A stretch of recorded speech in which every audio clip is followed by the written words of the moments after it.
Hi, I'm Lou with another episode of My Car Story. And today I'm with Mike. Mike, what's your last name? Hintz. Mike Hintz. And Mike, you're a fan of the channel. Yes. Fan of the channel. He contacted me and said, Lou, I think I have a car you might be interested in. And I said, what do you got? Mike, what'd you bring?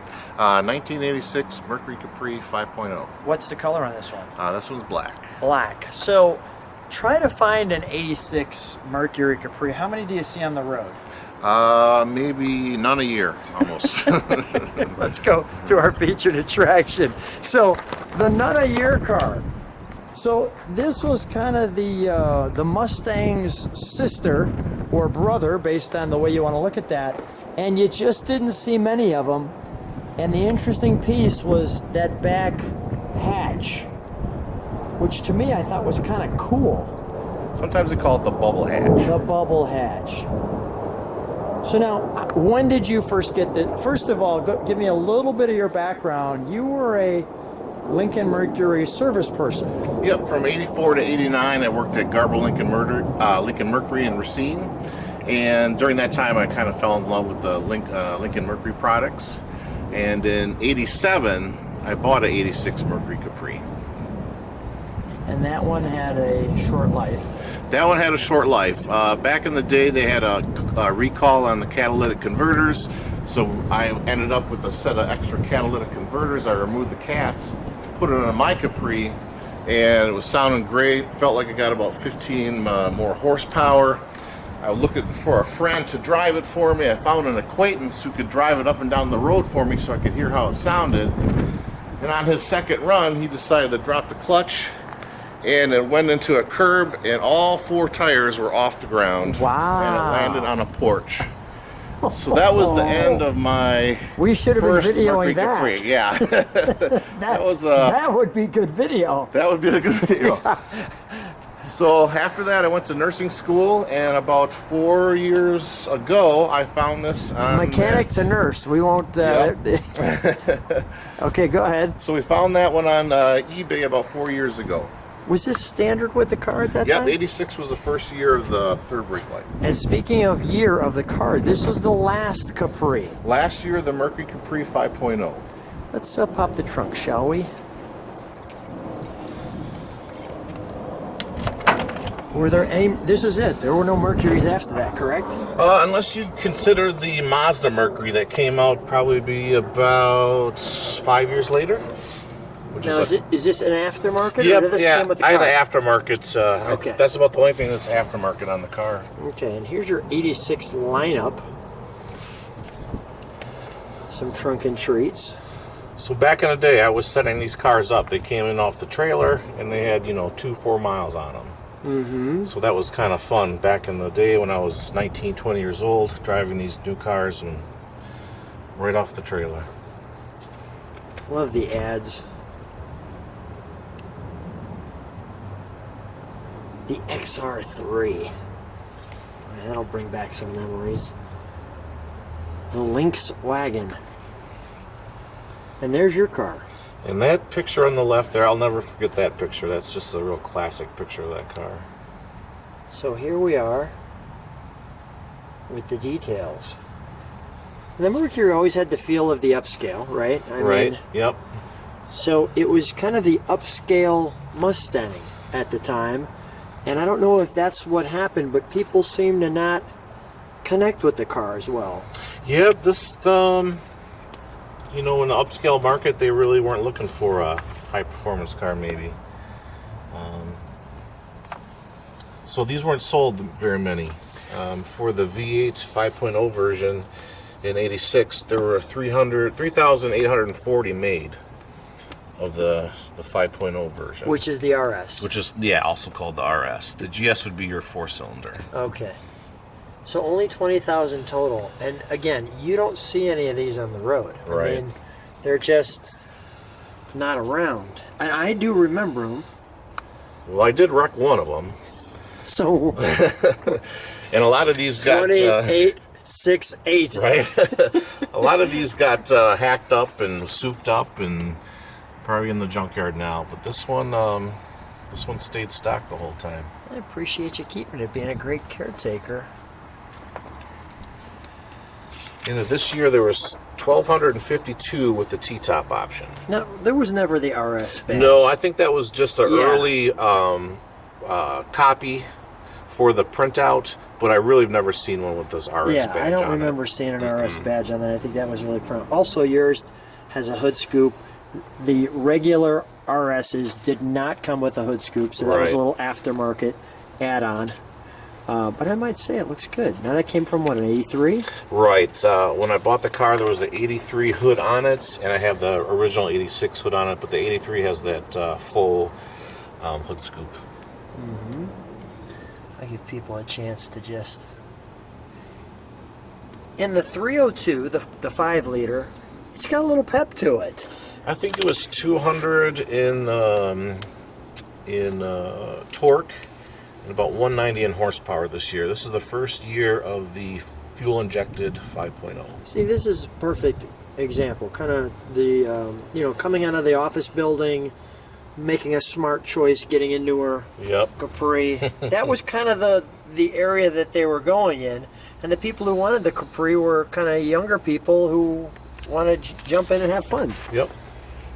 That's cool. And in 84 and 85, they raced the car in the, I believe it was the IMSA series, or SCCA series, Trans Am SCCA. Okay. And they were very, they won a lot. Willie T. Ribbs was in there, Walling Dollyback was a driver. So they had a lot of success in 84, 85 in Mercury Capri racing.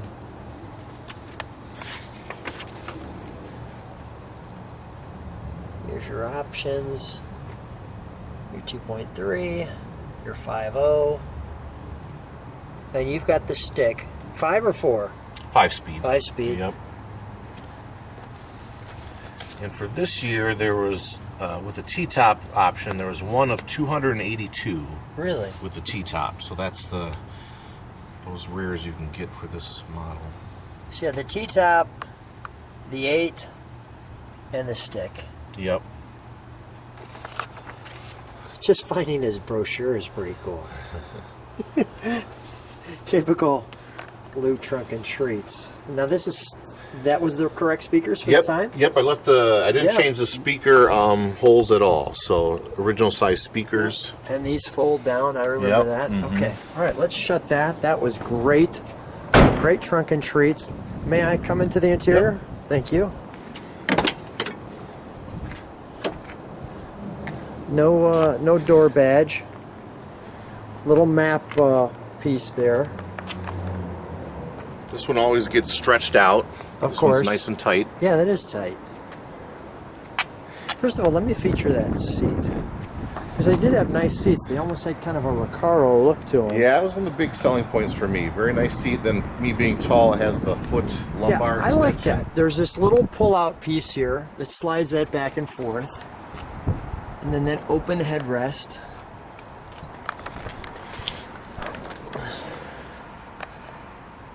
The Mercury Cat. The fog lamps. That was standard on this car. I believe for the 5.0 it was. Yeah. Mm-hmm. I could be wrong. Obviously, people on YouTube will tell us. And yet at that time you could buy aftermarket 140 mile per hour speedometer. And by the way, this... Let me see if I can get that. Let me get a little closer.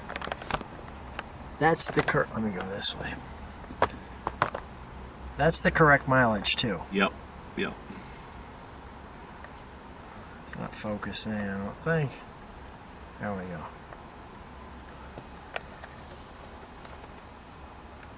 And we had some digital readouts at the time. Yeah, pretty high tech back in the day. You push the button and it'll tell you if any of those are malfunctioning. Mm-hmm. Obviously an upgrade on the stereo. Nothing in here to say Capri. No, except for your, which is the little, I guess it's almost even looks like more like a Cougar, but yeah, you got your Cougar Cat. Mm-hmm. But yeah, and when you started, I want to just show that little, because it'll show the time. Yeah. That 80s digital readout. Let's take a look under the hood, shall we?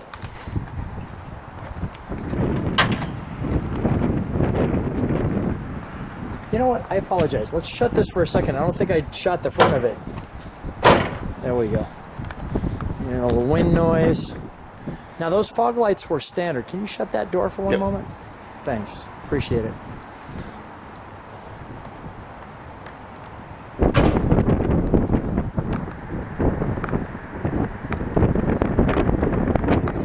That was one of my favorite parts of the car, is that kind of racing front dam. It gave it a nice chin in the car. Yeah, very different than the Mustang.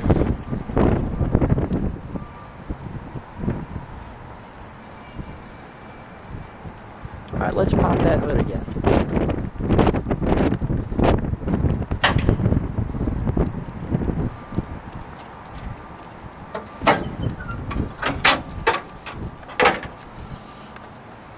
This all looks real. In fact, now blue. That came with the car? No, that was aftermarket Okay. silicone Ford Gotcha. performance one, along with the wires. So you did a little Ford Performance Motorsport. And the other thing is the LED light is about not option. Okay, got it. But everything else is pretty much stock. Yeah. So back when you were working on the Mercuries, it was, you were sharing with me, it was always a real treat to see some of the Capris come in. Yeah, we'd only get like 5 or so a year. And when we knew they were coming in, I'd bring my camera in and I'd take pictures of them when they first come in with 3 miles on them. And we actually had to install this front bumper piece on the car when it came in, because when it comes off the truck, it would hit on the truck. So, Oh, really? So no chin spoilers on those? yep, we had to put those on. But this engine's a rock. These things run forever. You know, it's so fun to see them when they're original, because you get a flavor of what the designer and the engineer were thinking at that time. And again, this is the first year of the EFI for the 5-liter. We've got the, you know, just opens up. And it still has the original Rod. original AC refrigerant in it. Really? The AC's never been opened, and it still blows cold air. That's amazing. I hope I didn't jinx myself. Well, today it's pretty cool, so we're not going to find out. Same engine plan as the Mustang. Same thing. Yep. All right, let's fire it up, shall we? Yep. We'll let it idle, and then we'll get a little exhaust note. And when I'm standing back there, let's hit the brakes for a second, too.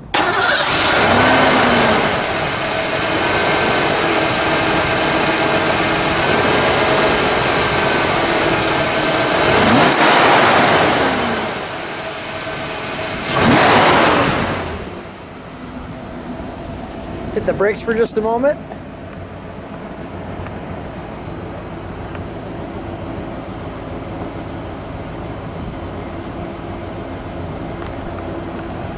All right, let me just let it idle for a second.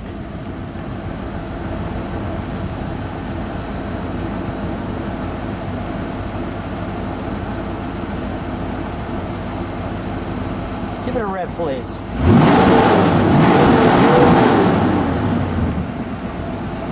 Nice. Let's shut her down.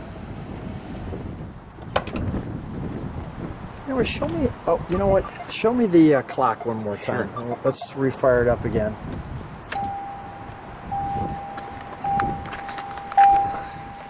Brakes. There's if you push this guy. If any of the lights don't show up, then that means You got a problem. you got a problem. There's our clock that works. Wonderful. Turn that back. Where's that? Go ahead. Thank you. Put that there. Do me one favor. Take off. Let me jump on the other side. Show me how the top comes off, the T-top. Sure. Let me jump in the other side to see that. Oh, that didn't take long. No. I think this is when the car really shines with that. We'll shut the hood. We'll put the T-top down. We'll take one more walk around it. Show me how you. Okay, right there. That's it. That's it. Oh yeah, wonderful. Little patent number there. I'll let you close the hood, Mike.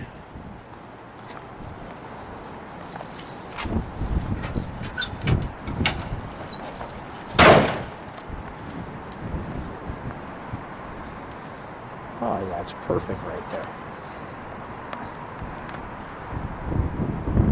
Well, Mike, Just driving around, you just never know who's going to come up to you. And I've had older people who I never thought would recognize that car, but they'll come up and talk to me about it. come on back with me for a second. I just want to ask you a couple of more quick questions over here where it's a little less windy. So, stand right there for a second.